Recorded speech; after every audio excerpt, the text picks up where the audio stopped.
नमस्कार साथियों, आप सभी का इस ज्ञान यात्रा में हृदय से स्वागत है।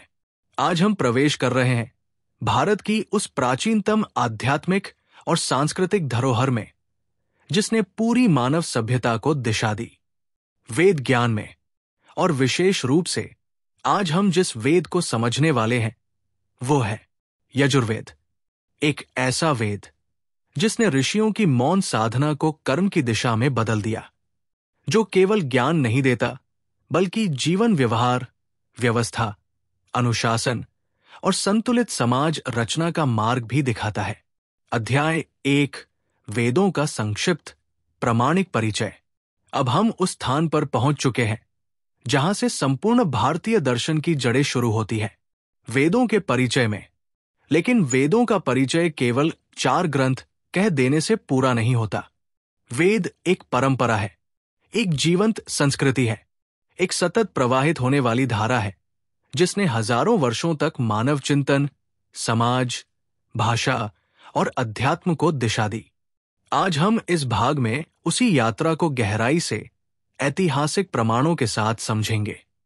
वेदों का अर्थ ज्ञान जो अनादि और सर्वमान्य है। वेद शब्द संस्कृत की विद धातु से बना है, जिसका अर्थ होता है जानना, समझना, अनुभव करना और सत्य से परिचित होना। इसलिए वेदों का अर्थ केवल धार्मिक ग्रंथ नहीं है, वेद ज्ञान का स्रोत है। ऐसा ज्ञान जिसे मानव ने प्रकृति, मन, ब्रह्मांड और जीवन के गहरे अनुभवों से संकलित किया। वेद कितने प्राचीन हैं? इतिहास और प्रमाण। वेदों की प्राचीनता पर अनेक शोध हुए हैं, लेकिन एक बात लगभग सभी विद्वान स्वीकारते हैं कि वेद मानवता की सबसे पुरानी मौखिक परंपराओं में से एक है। कुछ मान्य प्रमाण। भाषा वैज्ञानिक शोध के अनुसार वैदिक संस्कृत इंडो यूरोपीय भाषा परिवार की सबसे पुरानी संरचनाओं में है।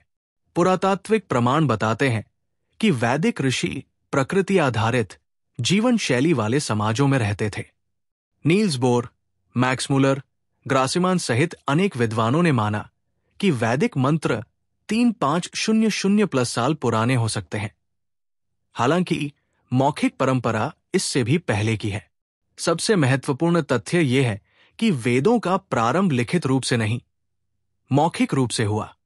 ऋषि, आचार्य और वैदिक छात्र पीढ़ियों तक श्रुति परंपरा से इसे संरक्षित करते रहे। श्रुति परंपरा मानव इतिहास की अद्भुत स्मृति विधि। वेदों को श्रुति यानी सुना गया ज्ञान कहा गया है। इस परंपरा में गुरु शिष्य को सुनाता, शिष्य उसे ज्यों का त्यों स्मृति में रखता। उच्चारण, स्वर, मात्रा और लय एकदम सटीक रखी जाती। पीढ़ी दर पीढ़ी ये परंपरा ठीक उसी स्वरूप में चलती रही। विशेष बात यह थी कि वैदिक परंपरा में गलती करने की अनुमति नहीं थी। थोड़ी भी त्रुटि होने पर पूरा पाठ दोबारा कराया जाता। आज के तकनीकी युग में भी इतनी सटीक मेमोरी प्रणाली की तुलना बहुत कम सभ्यताओं में मिलती है। ये भारतीय मौखिक परंपरा की शक्ति थी कि हजारों वर्षों तक वेद बदलने से बचे रहे। 4 वेदों का विकास। इतिहास की दृष्टि से वेदों का मुख्य संकलन इस प्रकार है। ऋग्वेद, स्तोत्रों का संग्रह, सबसे प्राचीन माना जाने वाला वेद। इसमें देवताओं, प्रकृति, ब्रह्मांड, मनुष्य के जीवन संघर्ष और आस्था से जुड़े मंत्र हैं। यजुर्वेद, कर्म और यज्ञ का वेद। यहीं से जीवन के व्यवहारिक पहलुओं की शुरुआत होती है। ये वेद बताता है कि ज्ञान को कर्म में कैसे बदला जाए। सामवेद, संगीत और स्वर। ऋग्वेद के कुछ मंत्रों को विशेष लयों में गाकर प्रस्तुत करने का विद्यास्रोत। अथर्ववेद, विविध ज्ञान का संकलन। इसमें चिकित्सा, पर्यावरण, दैनिक जीवन, समाज कला, कृषि और मानवीय भावनाओं से जुड़े विषय हैं। चारों वेद अलग अलग नहीं हैं, बल्कि एक ही ज्ञान के 4 आयाम हैं। चिंतन, कर्म, संगीत और जीवन का व्यावहारिक अनुभव। वेद धार्मिक पुस्तकें नहीं हैं, बल्कि सार्वभौमिक ज्ञान है। ये एक महत्वपूर्ण ऐतिहासिक तथ्य है कि वेद किसी धर्म की पुस्तक नहीं। वेद किसी एक समुदाय, जाति या संप्रदाय के लिए नहीं रचे गए थे। वेदों में कहीं भी धर्म विशेष के नियम नहीं मिलते। इनमें केवल प्रकृति का ज्ञान, समाज का विकास, चरित्र निर्माण, नैतिक मूल्य, ब्रह्मांड का रहस्य, जीवन के सिद्धांत, इनका वर्णन मिलता है। विश्व के कई इतिहासकारों ने माना है कि वेद मानव सभ्यता की सामूहिक बुद्धि का आरंभिक स्वरूप है। वेदों की संरचना 4 मुख्य अंग। वेदों के 4 प्रमुख भाग रहे। पहला है संहिता। ये मंत्रों का मुख्य संग्रह है। उदाहरण ऋग्वेद संहिता, यजुर्वेद संहिता आदि। दूसरा है ब्राह्मण। इसमें मंत्रों की व्याख्या है, यज्ञ, अनुष्ठान और जीवन व्यवस्था का अर्थ। तीसरा है आरण्यक। वनों में रहने वाले ऋषियों की साधना से उत्पन्न चिंतन, जहां बाह्य कर्म से ध्यान और दर्शन की ओर यात्रा होती है। और चौथा है उपनिषद। ये वेदांत है, ज्ञान का चरम रूप। समस्त दार्शनिक परंपराएं यहीं से जन्म लेती है। यजुर्वेद के प्रमुख उपनिषदों में ईश, कठ और तैत्तिरीय उल्लेखनीय है। इन सभी का केंद्र बिंदु है सत्य की खोज। वेद और वैज्ञानिक दृष्टिकोण ऐतिहासिक रूप से सत्य। वेदों पर कई विद्वानों का अध्ययन हुआ। उन्होंने पाया कि वैदिक मंत्र प्रकृति की गहरी समझ दर्शाते हैं। ऋषि तारों, मौसम और भूगोल से परिचित थे। जीवन की मूल संरचना की व्याख्या वे अत्यंत सरल भाषा में करते थे। वैदिक समाज में पर्यावरण एक पूजनीय विचार था। भाषा के रूप में वैदिक संस्कृत विशुद्ध, व्यवस्थित और वैज्ञानिक है। वेदों में कोई भी ऐसी बात नहीं है जो इतिहास, प्रकृति विज्ञान, सामाजिक संरचना या भाषा विज्ञान से असंगत हो। वेदों का प्रभाव भारत ही नहीं, विश्व पर। वेदों के प्रभाव का विस्तार भारतीय संस्कृति, बौद्ध, जैन और बाद की दार्शनिक परंपराएं, भारतीय राजनीति व शासन व्यवस्था, परिवार और समाज, संगीत, नृत्य, कविता, योग और ध्यान, आयुर्वेद, शिक्षा पद्धति, यहां तक कि विश्व के कई विद्वानों ने वेदों को विश्व साहित्य की नींव माना। वेद मानवता को जोड़ने वाला ज्ञान।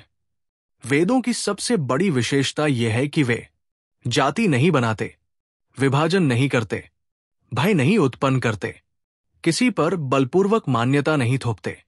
वे केवल एक बात कहते हैं, सत्य को खोजो और एक ऐसा समाज बनाओ जो न्यायपूर्ण, दयालु और संतुलित हो। इसीलिए वेद आज भी आध्यात्मिक नहीं बल्कि वैश्विक मानव मूल्य के रूप में माने जाते हैं। और अब यजुर्वेद की ओर यात्रा। इन सारी मूलभूत बातों के साथ अब समय है उस वेद की ओर बढ़ने का, जो ज्ञान को कर्म में बदलता है, जो मनुष्य को सिर्फ सोचने नहीं बल्कि कर्तव्य निभाने की शक्ति देता है। और वह है यजुर्वेद। हमारी आगे की यात्रा वहीं से शुरू होती है। अध्याय 2 यजुर्वेद का परिचय। इसके 2 मुख्य रूप। अब जब हम वेदों की अवधारणा, उनकी प्राचीनता और उनकी संरचना को समझ चुके हैं, तो आइए धीरे धीरे आगे बढ़ते हैं उस वेद की ओर जिसने भारतीय संस्कृति में कर्म, कर्तव्य, अनुशासन और व्यवहार की नींव रखी। यजुर्वेद। यजुर्वेद के बारे में अक्सर लोग केवल इतना जानते हैं कि ये यज्ञों का वेद है, लेकिन ये समझ बहुत संक्षिप्त है। यजुर्वेद का वास्तविक स्वरूप इससे कहीं अधिक विस्तृत, संगठित और गहरा है। इस भाग में हम यजुर्वेद क्या है, इसकी संरचना कैसी है और ये 2 मुख्य रूपों में क्यों विभाजित है, इन बातों को ऐतिहासिक और भाषा वैज्ञानिक प्रमाणों के साथ विस्तार से समझेंगे। यजुर्वेद नाम का अर्थ और उद्देश्य। यजुर्वेद शब्द 2 भागों से बना है, यजुस प्लस वेद। यजुस का अर्थ है यज्ञ के मंत्र, कर्म से जुड़ी प्रार्थनाएं, नियम, विधियां और आह्वान, और वो भाषा जो अनुष्ठानों में प्रयोग होती है। इसलिए यजुर्वेद का अर्थ है वो वेद जो कर्म, यज्ञ और जीवन के व्यवहारिक पक्ष को व्यवस्थित करता है। यजुर्वेद का उद्देश्य केवल किसी अनुष्ठान के मंत्र देना नहीं, बल्कि कर्म करने की कला, जिम्मेदारी और अनुशासन को समझाना है। यजुर्वेद का जन्म ऋग्वेद से कर्म की ओर बदलाव। ऋग्वेद में मुख्यतः स्तुति, चिंतन और जीवन के दार्शनिक स्वरूप है, लेकिन जैसे जैसे समाज विकसित हुआ, कर्म, संगठन और प्रणाली की आवश्यकता बढ़ने लगी। तभी मानव सभ्यता ने महसूस किया कि ज्ञान को संरचना चाहिए, चिंतन को क्रिया चाहिए और आध्यात्मिकता को सामाजिक रूप में ढलना चाहिए। इसी आवश्यकता से यजुर्वेद का आरंभ माना जाता है। यजुर्वेद ने ऋग्वेद के सूक्तों, प्रकृति की समझ, सामाजिक जीवन के नियम और दार्शनिक चिंतन, इन सब को एक व्यवहारिक प्रणाली में बदलने का प्रयास किया। ये वैदिक युग का वो मोड़ था जहां ज्ञान से कर्म की यात्रा प्रारंभ हुई। यजुर्वेद अन्य वेदों से इस प्रकार भिन्न है। ये समाज, शासन, नियम, अनुशासन और कर्तव्य को केंद्र में रखता है। इसमें व्यक्तिगत जीवन तथा सामूहिक जीवन दोनों के व्यवहार निर्देश दिए गए हैं। ये पर्यावरण और प्रकृति से सामंजस्य पर जोर देता है। ये मनुष्य को संगठित, जिम्मेदार और नैतिक जीवन जीने की प्रेरणा देता है। यजुर्वेद का उद्देश्य है मनुष्य को कर्मयोगी बनाना। यजुर्वेद का विभाजन दो मुख्य शाखाएं क्यों बनी? यजुर्वेद को दो मुख्य रूपों में समझा जाता है। पहला कृष्ण यजुर्वेद और दूसरा शुक्ल यजुर्वेद। ये नाम प्रतीकात्मक है। कृष्ण का अर्थ है मिश्रित, एक साथ।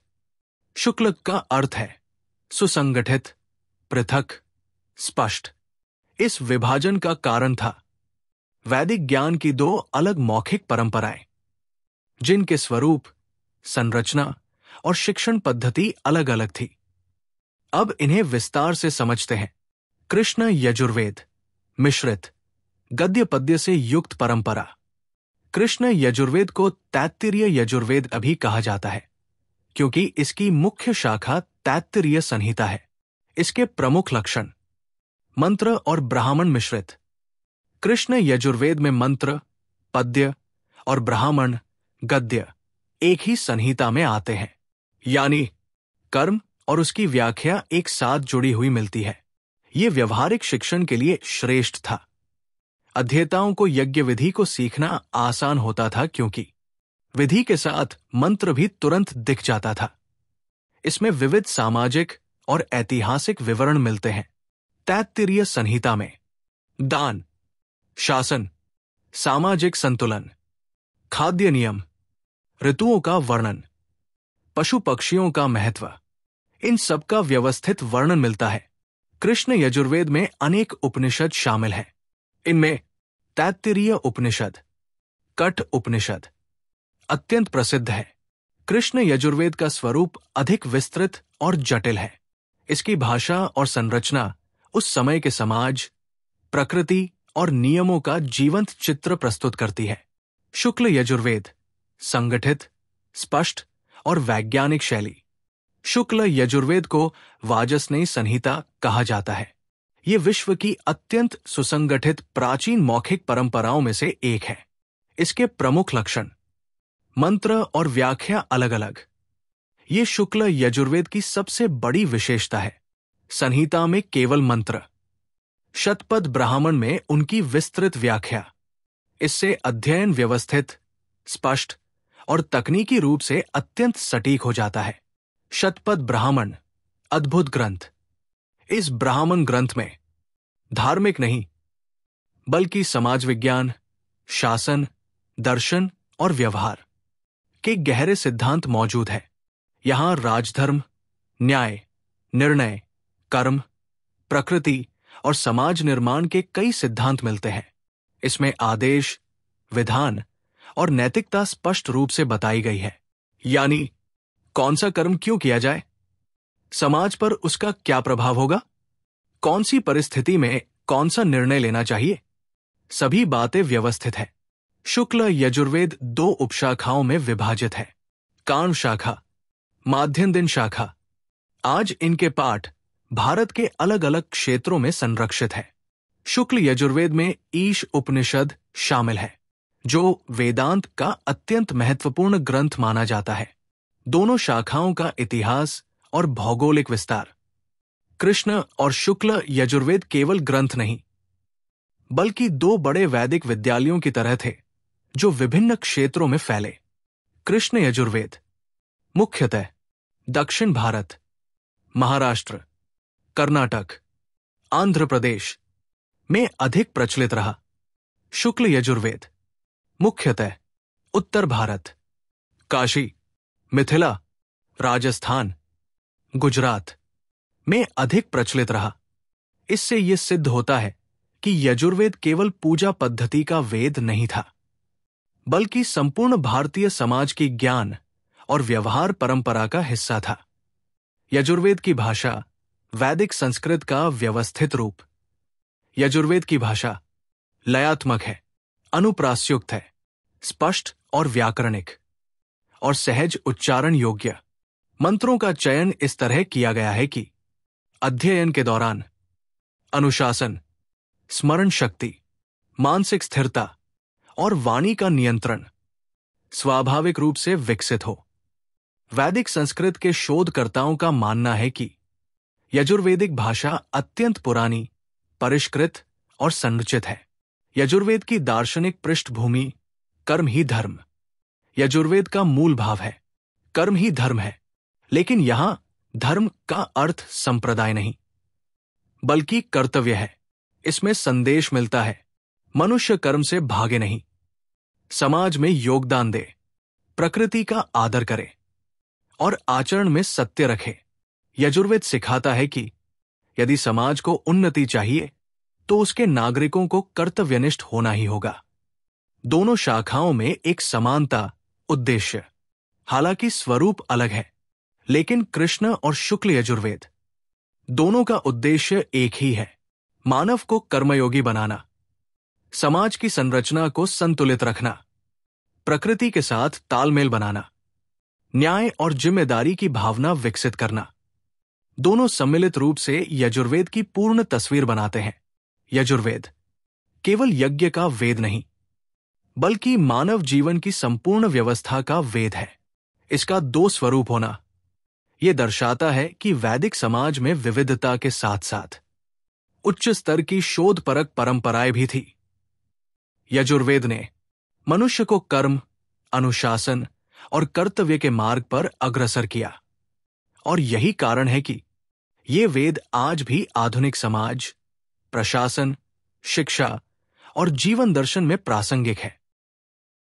अध्याय 3 यजुर्वेद का उद्देश्य केवल यज्ञ नहीं, जीवन की व्यवस्था। अब हम यजुर्वेद की सबसे महत्वपूर्ण विशेषता पर पहुंचे हैं, इसका वास्तविक उद्देश्य। अधिकतर लोग यजुर्वेद का नाम सुनते ही यही समझते हैं कि ये केवल अग्नि में आहुति देने की विधियां बताता है, लेकिन ये धारणा यजुर्वेद की विशालता को अत्यंत संकुचित कर देती है। यजुर्वेद केवल यज्ञ का वेद नहीं, बल्कि व्यक्ति जीवन से लेकर समाज व्यवस्था तक की पूर्ण रूपरेखा प्रस्तुत करता है। इसका सार यह है कि मनुष्य के हर कर्म में जिम्मेदारी, संतुलन और सत्य की प्रेरणा रहे। अब हम विस्तार से देखेंगे कि यजुर्वेद किस तरह मानव जीवन को व्यवस्थित करने वाली संपूर्ण मार्गदर्शिका बन जाता है। यज्ञ का वास्तविक, ऐतिहासिक और भाषिक अर्थ। सबसे पहले समझना जरूरी है कि यज्ञ का वैदिक अर्थ हवन से कहीं अधिक गहरा है। यज धातु के 3 मूल अर्थ हैं: देव पूजा, जीवन में श्रद्धा; संगतिकरण, मिलकर कार्य करना; दान, निष्काम कर्तव्य। इससे स्पष्ट होता है कि यज्ञ का अर्थ केवल अग्निकर्म नहीं, बल्कि सहयोग, परस्पर मदद, समाज के हित में कार्य, कर्तव्यनिष्ठ जीवन है। यजुर्वेद कहता है, जब मनुष्य अपने कर्म को समाज और प्रकृति के हित में कर देता है तो वो भी यज्ञ है। यजुर्वेद का असली संदेश मनुष्य को कर्मयोगी बनाना।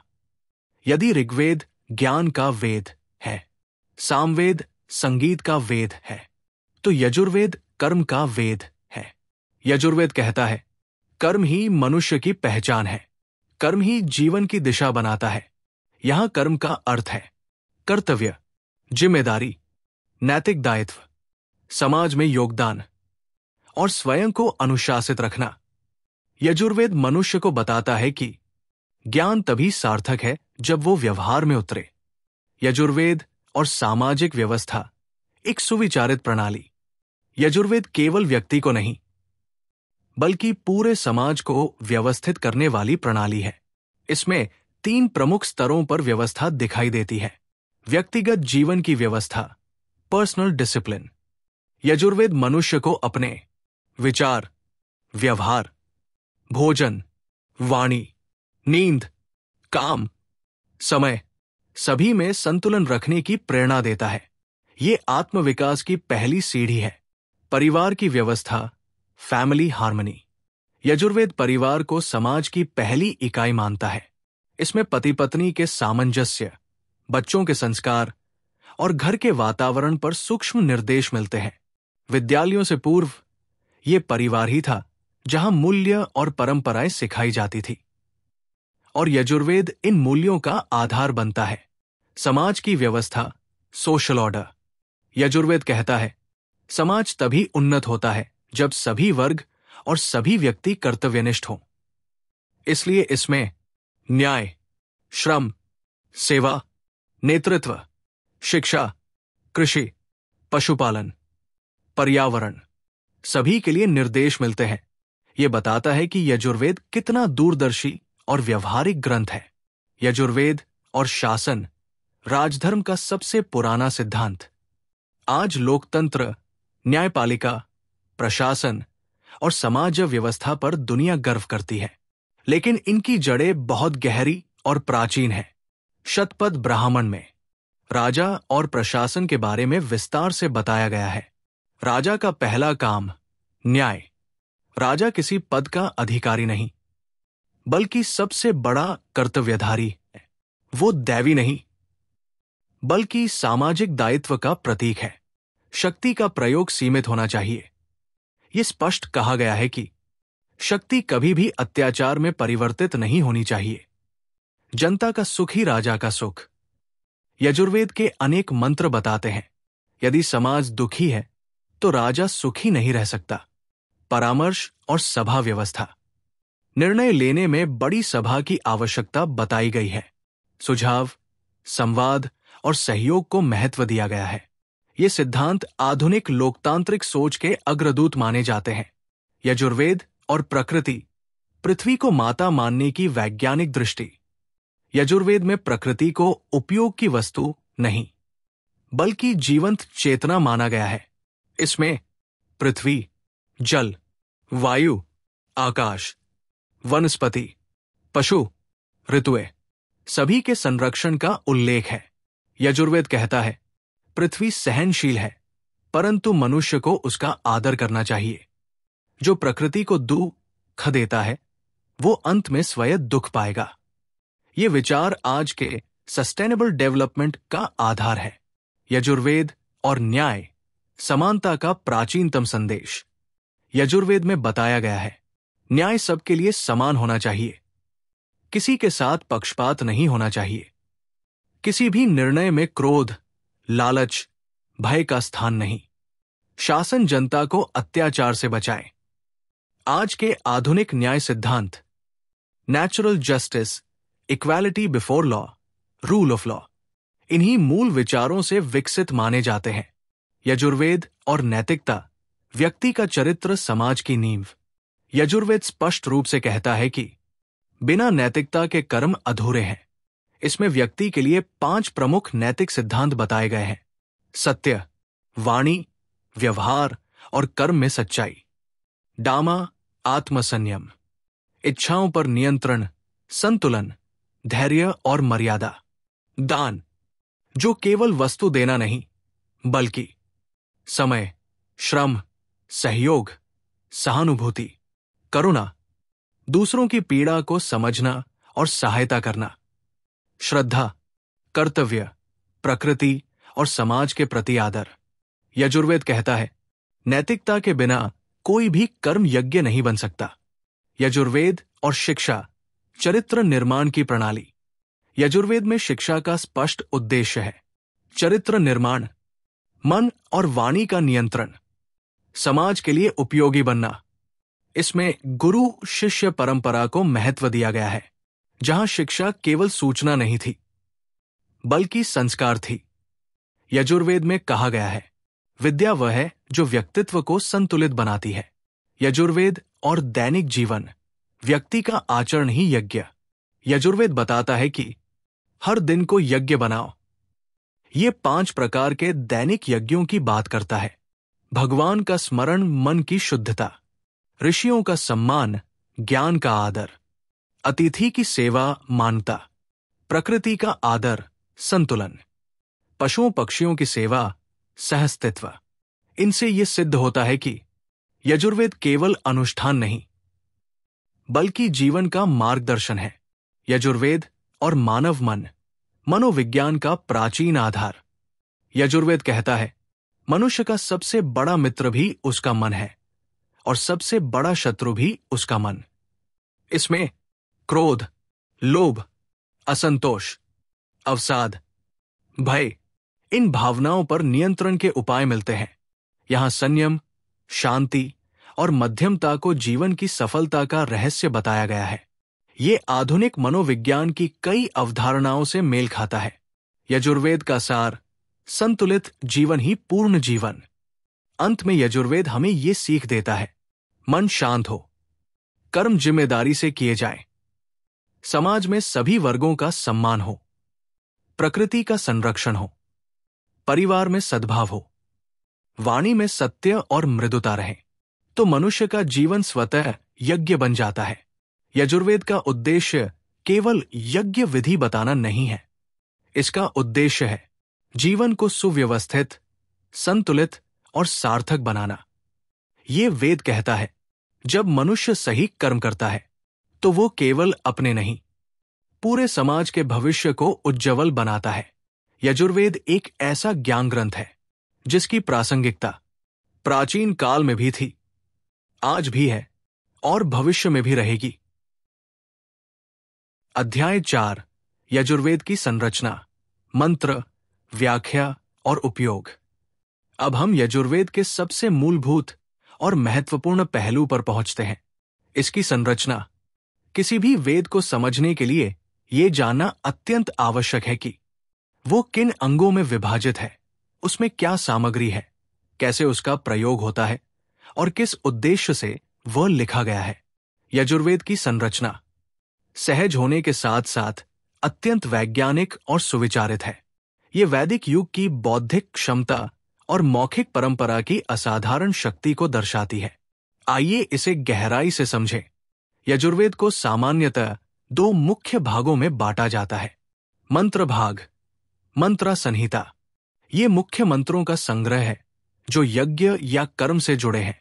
ब्राह्मण ग्रंथ, ब्राह्मण टेक्स्ट्स, यहां मंत्रों का अर्थ, तर्क, उद्देश्य और उपयोग बताया गया है। इन्हें व्याख्या और विधान कहा जा सकता है। ये विभाजन केवल सिद्धांत नहीं बल्कि एक अत्यंत सुविचारित शैक्षणिक मॉडल है। यही विभाजन यजुर्वेद को ज्ञान और कर्म का अत्यंत संतुलित ग्रंथ बनाता है। मंत्र भाग, व्यवहार के लिए तैयार किए गए सूत्र। यजुर्वेद के मंत्र भाग को यजुस् कहा जाता है। ये मंत्र यज्ञों से जुड़े हुए हैं, लेकिन याद रखें, यज्ञ का अर्थ यहां केवल अनुष्ठान नहीं बल्कि हर वो कर्म है जो समाज के हित में किया जाए। मंत्र भाग की कुछ प्रमुख विशेषताएं। मंत्रों का क्रम अत्यंत व्यवस्थित है। ये क्रम मनुष्य के शारीरिक संतुलन, मानसिक एकाग्रता, भावनात्मक नियंत्रण और ध्यान को विकसित करने में सहायक होता है। मंत्रों में गद्य और पद्य दोनों हैं। विशेष रूप से कृष्ण यजुर्वेद में गद्य पद्य का सुंदर मिश्रण मिलता है। ये वैदिक भाषा की विविधता और लय को दर्शाता है। प्रत्येक मंत्र का विशिष्ट उद्देश्य होता है। कुछ मंत्र अनुशासन, भोजन, प्रकृति, शासन, शिक्षा, प्रायश्चित, दान, स्वास्थ्य, कृषि, पशुपालन, इत्यादि से जुड़े हुए हैं। मंत्र व्यवहारिक, सरल और स्पष्ट है। यजुर्वेद मंत्रों का उद्देश्य केवल स्तुति नहीं, बल्कि मनुष्य को क्रियाशील बनाना है। ब्राह्मण ग्रंथ, यजुर्वेद का हृदय। ब्राह्मण ग्रंथ वो भाग है जहां क्यों का उत्तर मिलता है। जहां मंत्र चेष्टा बताते हैं, वहां ब्राह्मण ग्रंथ बताते हैं कि वो चेष्टा किस लिए और कैसे की जाए। यजुर्वेद के दो मुख्य ब्राह्मण, तैत्तिरीय ब्राह्मण, कृष्ण यजुर्वेद से संबद्ध, और शतपथ ब्राह्मण, शुक्ल यजुर्वेद से संबद्ध। इनमें समाज, शासन, मनोविज्ञान और दार्शनिक चिंतन के ऐसे गहरे विचार हैं जो मानव सभ्यता के प्रारंभिक प्रशासनिक और नैतिक ढांचों का आधार माने जाते हैं। शतपथ ब्राह्मण दुनिया के सबसे विस्तृत प्राचीन ग्रंथों में से एक।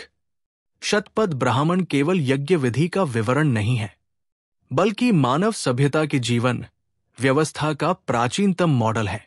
इसमें समाज, अर्थव्यवस्था, पर्यावरण, शासन, न्याय, कर्तव्य, मनोविज्ञान और आध्यात्मिकता, इन सभी विषयों पर सुव्यवस्थित चर्चा मिलती है। कई विद्वानों ने इसे प्रारंभिक सामाजिक विज्ञान का आधार कहा है। मंत्र और ब्राह्मण का संबंध, विज्ञान और व्यवहार का संतुलन। यजुर्वेद मंत्रों और ब्राह्मण ग्रंथों का संबंध एक दिमाग और एक शरीर की तरह है। मंत्र क्रिया और ब्राह्मण तर्क और दिशा।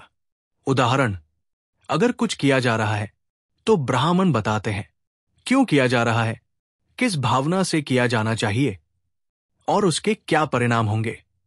ये संतुलन यजुर्वेद को अन्य सभी आध्यात्मिक और दार्शनिक ग्रंथों से अलग बनाता है। यजुर्वेद की शाखाएं विविध वैदिक विद्यालयों की झलक। यजुर्वेद की दो मुख्य शाखाएं, कृष्ण यजुर्वेद मिश्रित संहिता, शुक्ल यजुर्वेद संगठित संहिता। इनके अंतर्गत कुल 80 से अधिक उपशाखाएं कभी अस्तित्व में थी। हालांकि कालक्रम में केवल कुछ ही संरक्षित रह पाई। ये शाखाएं केवल पाठ नहीं, बल्कि अलग अलग वैदिक विद्यालयों की पहचान थी। हर शाखा की अपनी उच्चारण शैली, अपने मंत्र, अपनी व्याख्याएं और अपनी शिक्षण पद्धति हुआ करती थी।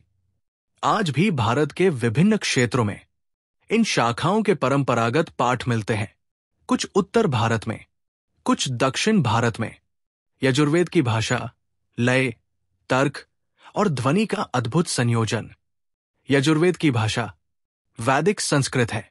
ये भाषा अत्यंत प्राचीन, लयबद्ध, तर्कपूर्ण, शुद्ध और प्रेरणादायक है। मंत्रों में ध्वनि का विशेष महत्व है। ये माना जाता है कि ध्वनि मनुष्य के मानसिक संतुलन, स्मृति, ध्यान और भावनात्मक शक्ति को सीधे प्रभावित करती है। इसलिए यजुर्वेद में स्वर उच्चारण को पूर्णता से संरक्षित किया गया। यजुर्वेद का उपयोग यज्ञ से व्यापक जीवन तक। कई लोग पूछते हैं, क्या यजुर्वेद केवल यज्ञ करने के लिए था? उत्तर है नहीं। यजुर्वेद का वास्तविक उपयोग है सामाजिक प्रणाली का संचालन। इसमें न्याय, करुणा, दान, संतुलित शासन, दायित्व और नागरिक शिष्टता के लिए स्पष्ट मार्गदर्शन है। परिवार व्यवस्था, पारिवारिक सद्भाव को वैदिक संस्कृति में अत्यंत महत्व दिया गया है और यजुर्वेद में ये विस्तार से मिलता है। पर्यावरण संतुलन, वायु, जल, पृथ्वी, वनस्पति, पशु, सबका सम्मान करने का संदेश। मानसिक स्थिरता और आत्मविकास, धैर्य, संयम, सत्य और अनुशासन यजुर्वेद का केंद्र है। स्वास्थ्य और जीवन शैली। कुछ मंत्र जीवन के मूलभूत स्वास्थ्य सिद्धांतों का वर्णन करते हैं। शुद्ध भोजन, स्वच्छता, दिनचर्या, मौसम के अनुसार जीवन, नैतिकता और चरित्र निर्माण। यजुर्वेद कहता है, कर्म तभी सफल है जब उनमें सत्य, करुणा और निष्ठा हो। यजुर्वेद और आधुनिक शोध एक दूरदर्शी ग्रंथ। भाषाविद, इतिहासकार और समाजशास्त्री यजुर्वेद की संरचना को मानव सभ्यता की सबसे परिपक्व विचारधाराओं में से एक मानते हैं, क्योंकि ये केवल ज्ञान नहीं देता, ये ज्ञान के उपयोग की विधि देता है। ये मनुष्य को जिम्मेदार बनाता है, समाज को व्यवस्थित करता है और प्रकृति के साथ संतुलन सिखाता है। इसलिए इसका प्रभाव केवल भारतीय संस्कृति पर नहीं, बल्कि विश्व के दार्शनिक चिंतन पर भी पड़ा है।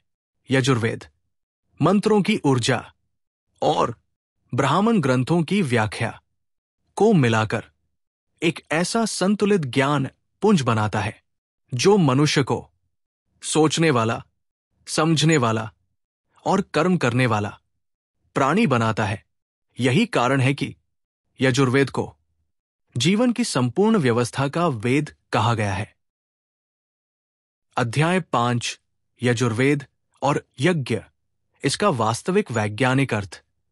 यदि वेदों को मानव सभ्यता का प्रकाश स्तंभ कहा जाए तो यजुर्वेद उस प्रकाश की दिशा है और यज्ञ उस दिशा में चलने का मार्ग। लेकिन यज्ञ शब्द को लेकर सबसे ज्यादा भ्रम भी यही है। बहुत से लोग समझते हैं कि यज्ञ अग्नि प्लस घी प्लस मंत्रोच्चार, लेकिन ये परिभाषा यज्ञ की विशालता को सीमित कर देती है। यजुर्वेद के विश्लेषण में जब हम शब्द यज्ञ का अर्थ समझने का प्रयास करते हैं तो ये केवल धार्मिक प्रक्रिया नहीं, बल्कि पूरा जीवन दर्शन, एक वैज्ञानिक व्यवस्था और एक सामाजिक नैतिक सिद्धांत बनकर सामने आता है। आइए इसे गहराई से समझें। यज्ञ शब्द संस्कृत की धातु यज से बना है।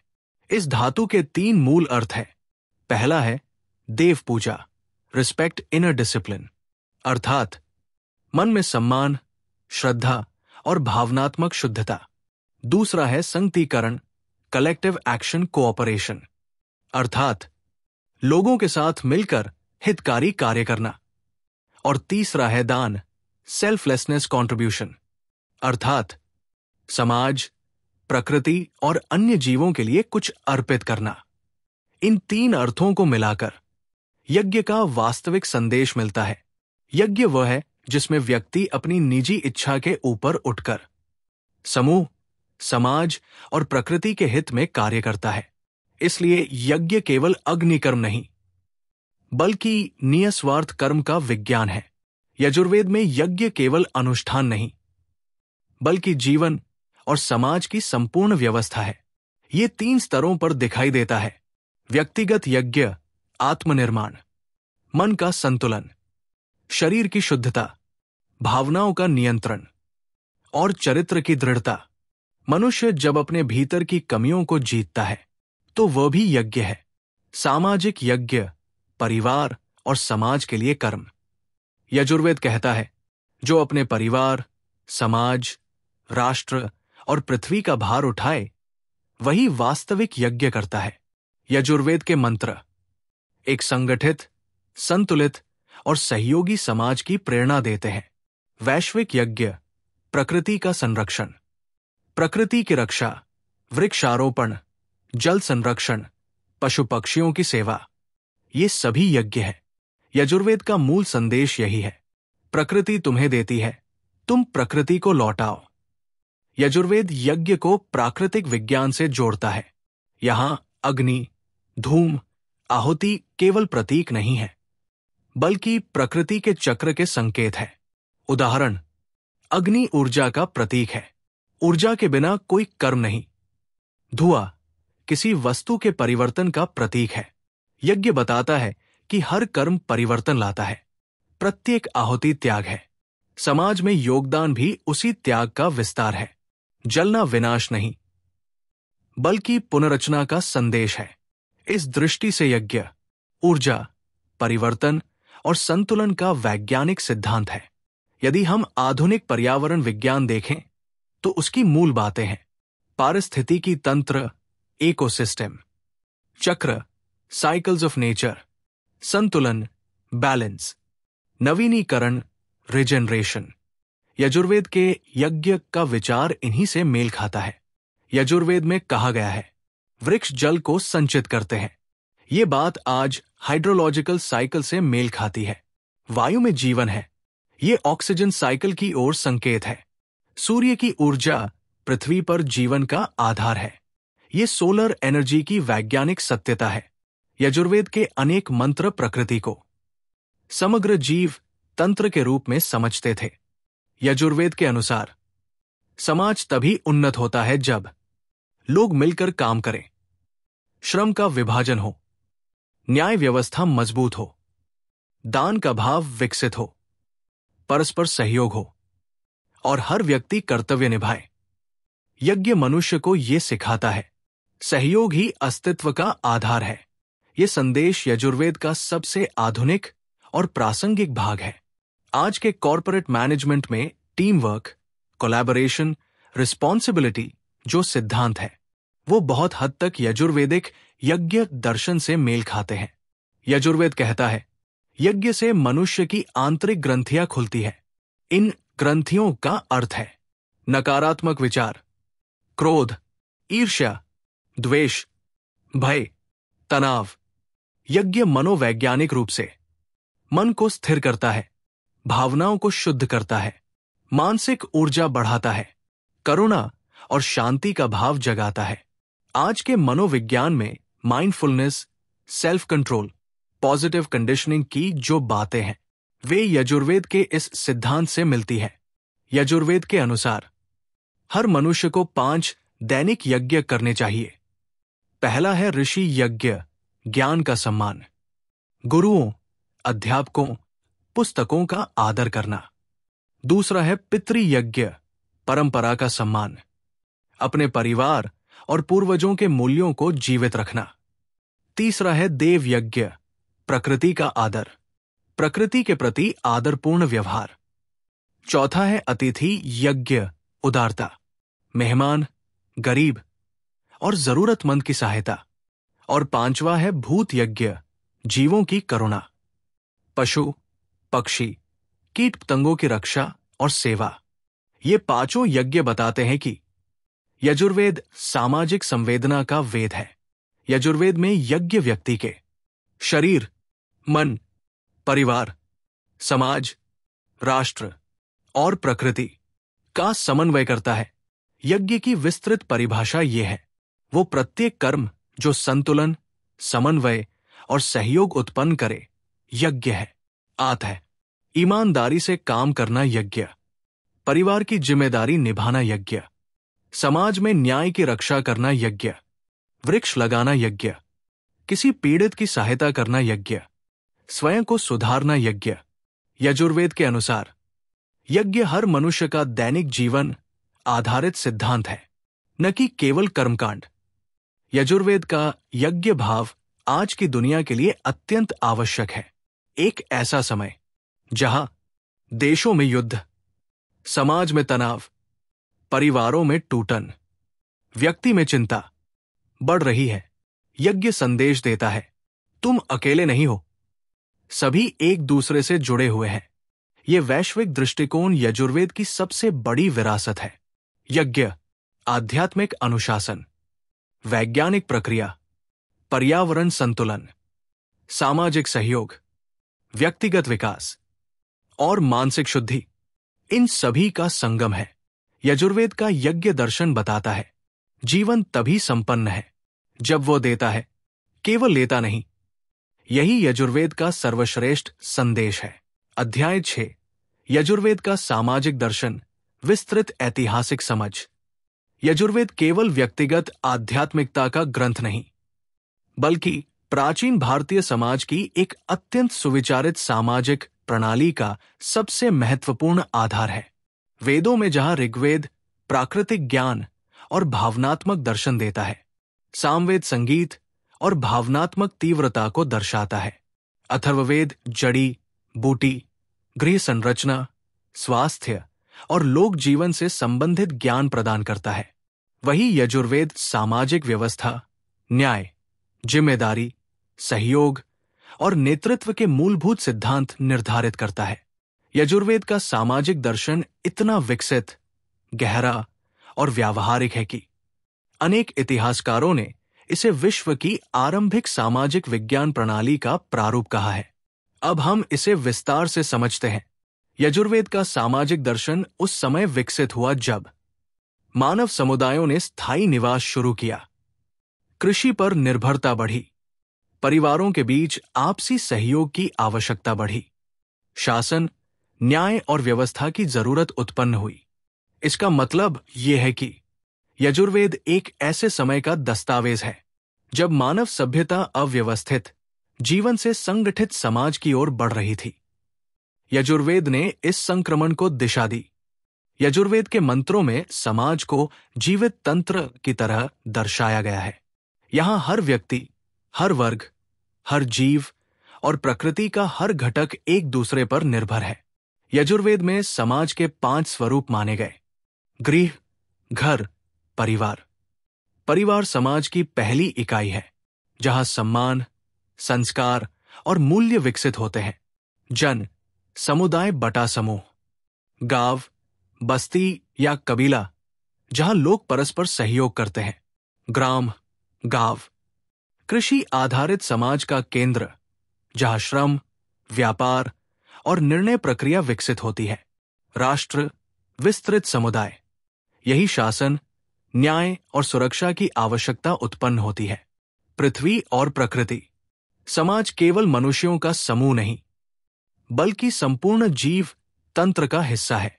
ये विस्तृत वर्गीकरण यजुर्वेद को एक सिस्टमैटिक ग्रंथ बनाता है। यजुर्वेद बार बार कहता है, समाज तभी स्थिर होता है जब उसके सभी लोग मिलकर संतुलन और सहयोग से काम करें। समरसता, हार्मनी को यजुर्वेद में अत्यधिक महत्व दिया गया है। इसके 5 प्रमुख सिद्धांत: परस्पर सम्मान, म्यूचुअल रिस्पेक्ट, हर व्यक्ति का सम्मान हो, चाहे वो वृद्ध हो, शिक्षक हो, सैनिक हो, किसान हो या श्रमिक। कर्तव्य और जिम्मेदारी, ड्यूटीज, संबंध केवल अधिकारों पर नहीं, कर्तव्यों पर आधारित हो। श्रम का मूल्य, वैल्यू ऑफ वर्क, यजुर्वेद कहता है, कर्म से ही व्यक्ति जीवित है। हर प्रकार का श्रम सम्माननीय है। संवाद, डायलॉग, शतपथ ब्राह्मण में सभा और समिति का उल्लेख मिलता है। यह दर्शाता है कि निर्णय सामूहिक रूप से होते थे। संतुलन, बैलेंस, अत्यधिक संग्रह, अत्यधिक उपभोग या अत्यधिक प्रदर्शन। यजुर्वेद इन सबको असंतुलन मानता है। समाज चलाने के लिए मध्यम मार्ग को सर्वोत्तम कहा गया है। यजुर्वेद ने नेतृत्व को सत्ता नहीं, बल्कि कर्तव्य और लोक सेवा का मार्ग माना। राजा दंड का प्रतीक नहीं, व्यवस्था का संरक्षक है। शतपथ ब्राह्मण में कहा गया है, राजा वह है जो बिना भय, बिना पक्षपात न्याय करे। इसलिए नेता का पहला कार्य है जनता की रक्षा और न्याय। नेतृत्व जन्मसिद्ध अधिकार नहीं। यजुर्वेद में यह स्पष्ट है कि योग्यता नेतृत्व, जब नेतृत्व नहीं, राजा को सलाहकार मंडल आवश्यक। सभा, असेंबली और समिति, काउंसिल, दोनों का उल्लेख मिलता है। निर्णय सामूहिक होते थे। यजुर्वेद स्पष्ट करता है कि शक्ति का उपयोग तभी उचित है जब वो समाज की रक्षा के लिए हो। करुणा और न्याय नेतृत्व का आधार। एक नेता का हृदय कठोर नहीं, बल्कि न्यायप्रिय और करुणामयी होना चाहिए। ये राजनीति और नैतिकता के सबसे प्रारंभिक ग्रंथों में से है। यजुर्वेद के अनेक मंत्र कृषि, वर्षा, पशुपालन, व्यापार और मेहनत का उल्लेख करते हैं। यहां श्रम को पवित्र, आवश्यक, समाज का आधार और उत्सव माना गया है। कृषि का महत्व। यजुर्वेद में बीज बोने, फसल काटने, वर्षा के आगमन और भूमि के सम्मान के मंत्र मिलते हैं। ये बताते हैं कि प्राचीन समाज कृषि आधारित था और प्रकृति पर निर्भर था। पशुधन, गाय, बैल, घोड़े समाज की आर्थिक गतिविधियों के केंद्र थे। संसाधनों का संतुलन। वेद कहते हैं, अत्यधिक संचय संतुलन खो देता है। ये आज के सस्टेनेबिलिटी और सर्कुलर इकोनॉमी के सिद्धांत से मेल खाता है। यजुर्वेद में न्याय का सिद्धांत अत्यंत स्पष्ट है। पक्षपात न हो। कोई बड़ा, छोटा, अमीर, गरीब, किसी का पक्षपात न हो। निर्णय भावनाओं पर नहीं, सत्य पर हो। क्रोध, मोह, भय, इनसे निर्णय भ्रष्ट हो जाता है। जनता की रक्षा सर्वोपरि। यदि समाज में अन्याय बढ़ जाए तो राजा को तुरंत सुधार करना चाहिए। कमजोर की रक्षा। यजुर्वेद कहता है, जिस समाज में दुर्बल की रक्षा नहीं, वो स्वयं दुर्बल हो जाता है। ये मानवीय न्याय का सबसे उच्च आदर्श है।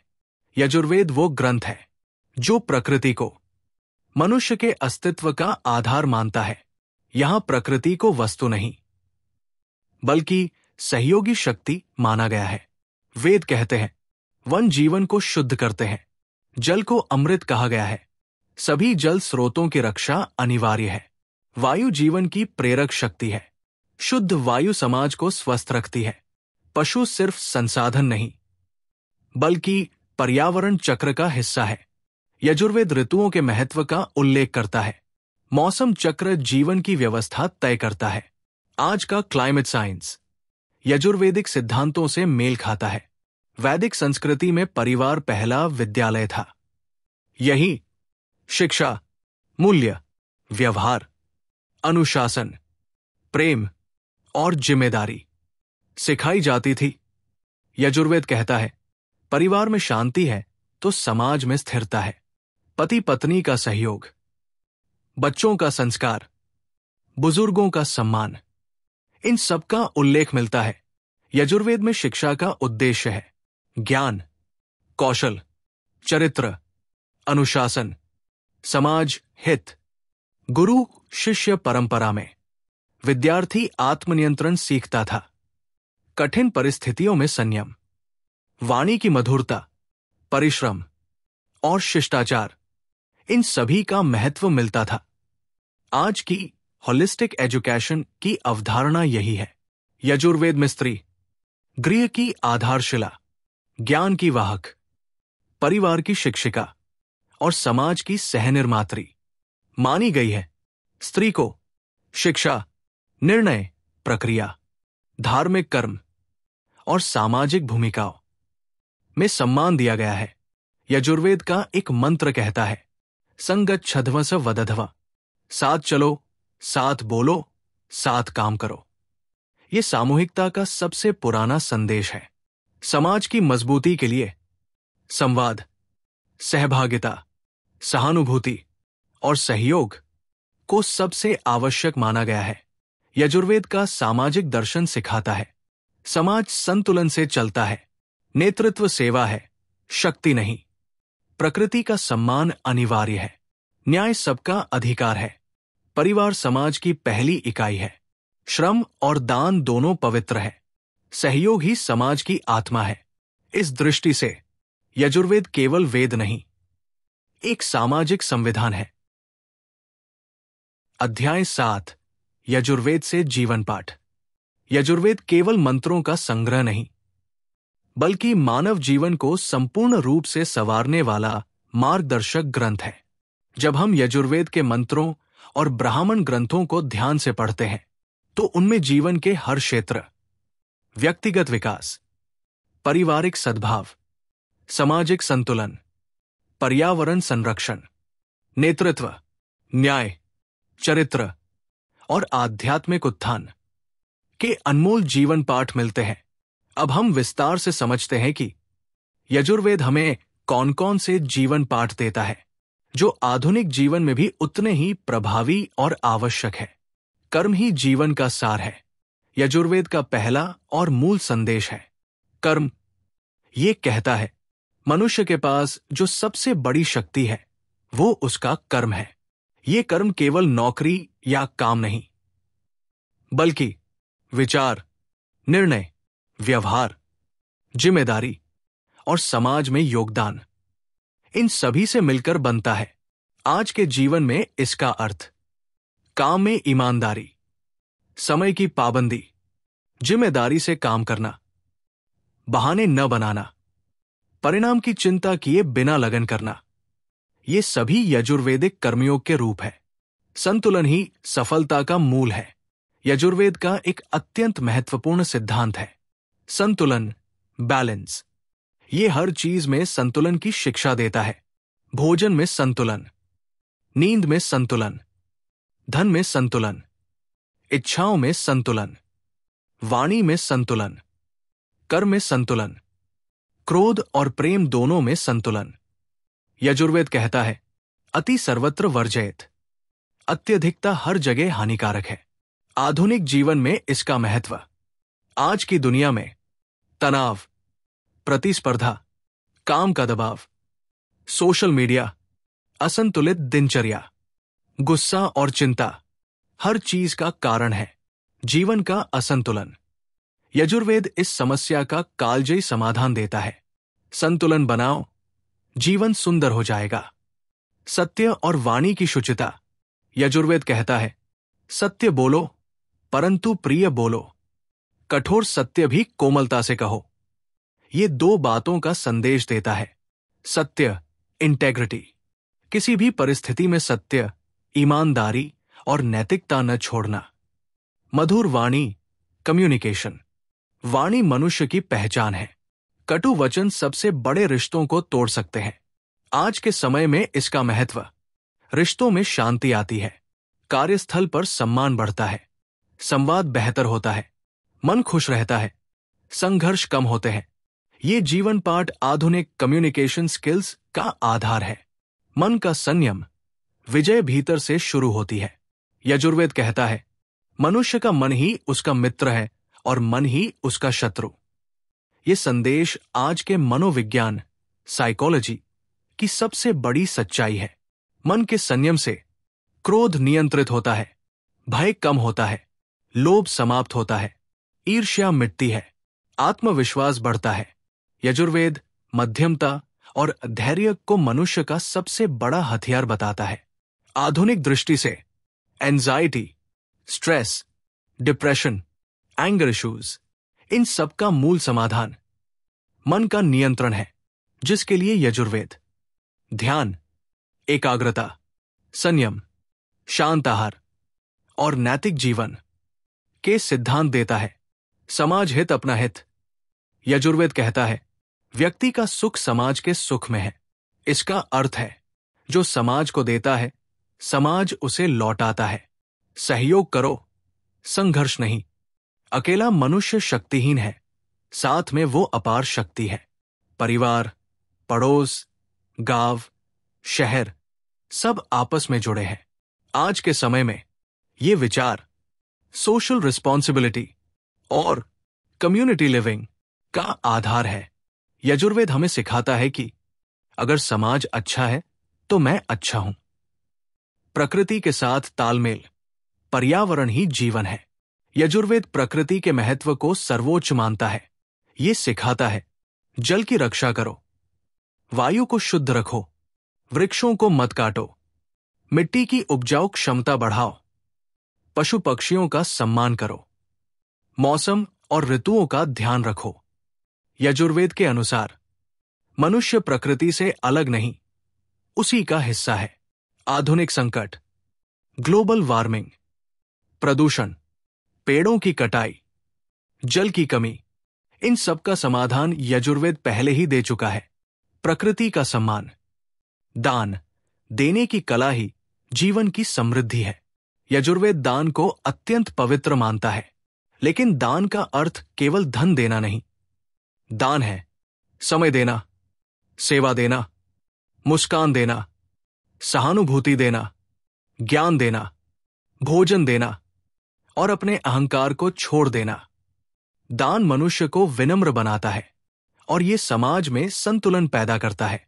आज CSR, कॉर्पोरेट सोशल रिस्पॉन्सिबिलिटी की अवधारणा विशेष रूप से इसी यजुर्वेदिक सिद्धांत पर आधारित है। नेतृत्व सेवा है, शक्ति नहीं।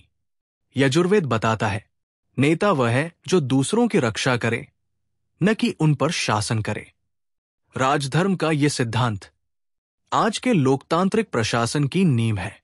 एक आदर्श नेता में ये गुण होने चाहिए: सत्य, करुणा, निर्णय क्षमता, न्याय, धैर्य, समर्पण, शुचिता, यजुर्वेद सिखाता है नेतृत्व सेवा, नेतृत्व जिम्मेदारी, न कि अहंकार।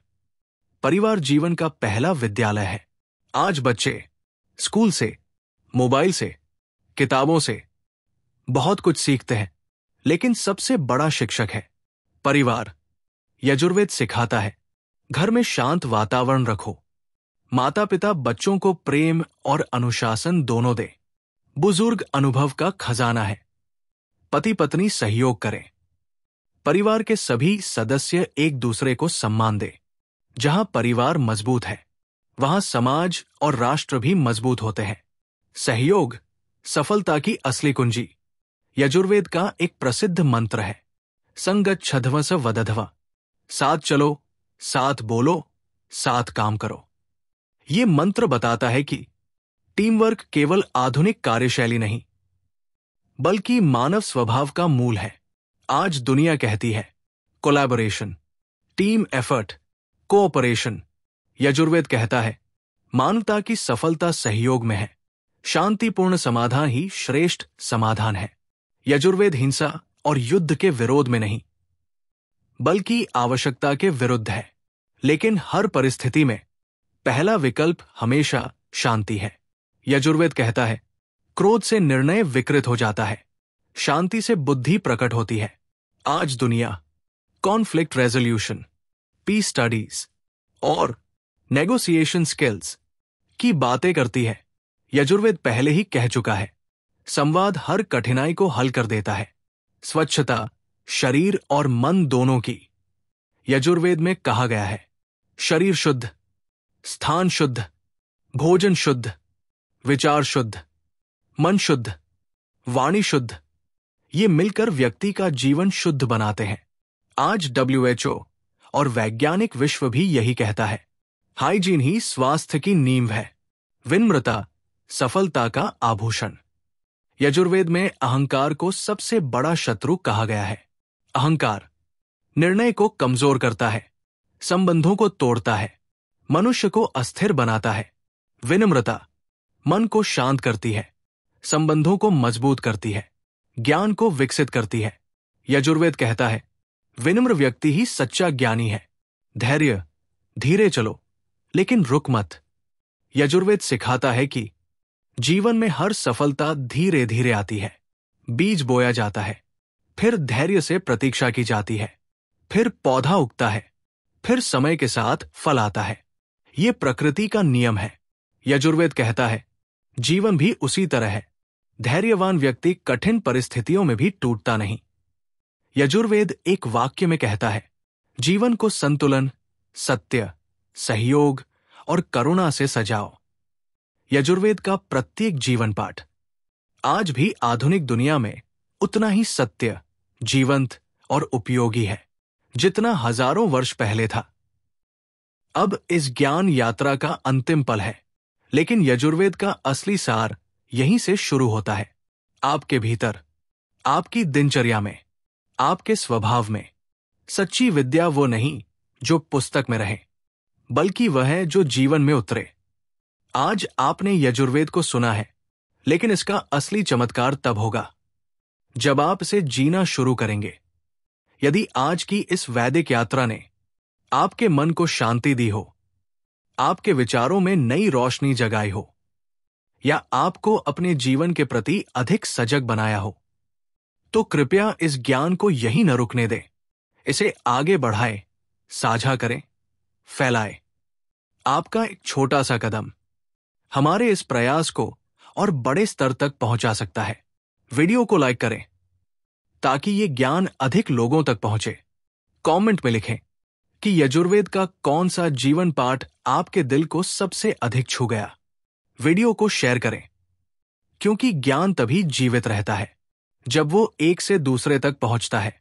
चैनल को सब्सक्राइब करें ताकि हम आपको प्राचीन भारत के और भी ऐतिहासिक, प्रामाणिक और प्रेरक ज्ञान से जोड़ते रहें। हमारी कोशिश है कि हम भारत की ज्ञान परंपरा को आपके जीवन का हिस्सा बना सकें। आपके सहयोग से ये यात्रा और सुंदर होगी। इस ज्ञान यात्रा के अंत में यजुर्वेद की यही कामना आप सभी के लिए। आपके जीवन में संतुलन हो, आपका मन शांत हो, आपका परिवार खुशहाल हो, आपका कर्म सफल हो और आपका हृदय प्रेम और करुणा से भरा रहे। धन्यवाद।